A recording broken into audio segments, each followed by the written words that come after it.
Hi, it's Tina and Tim, and we're back again, still talking about support and the factors that go in when determining the amount of support a person should or shouldn't pay. One of the factors that people like to discuss in court is the physical, the emotional, the overall health of the child, and whether or not they have special needs. Why is this important, Tina? Well, just like growing older, you have more medical expenses. The same thing happens with children. Children could, and I hate to say this, have cancer.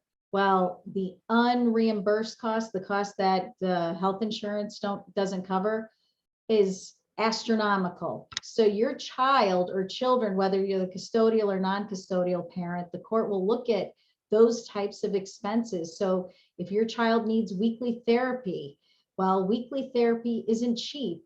What if your child needs some sort of physical therapy, speech therapy, any of these extraordinary costs for children that need special help? So it's something out of the ordinary, not really ordinary, but if it's happening to a parent, that parent needs to testify about it. Even if you're the non-custodial parent, you need to let the court know that, look, I have a child with special needs.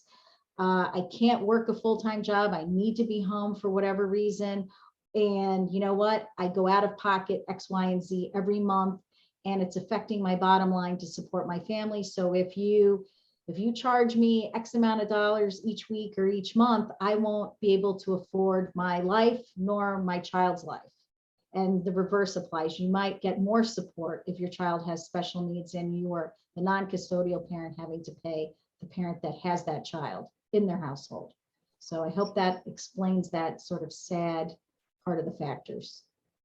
All right, thank you. And as always, people, please like, subscribe, and share to our channel.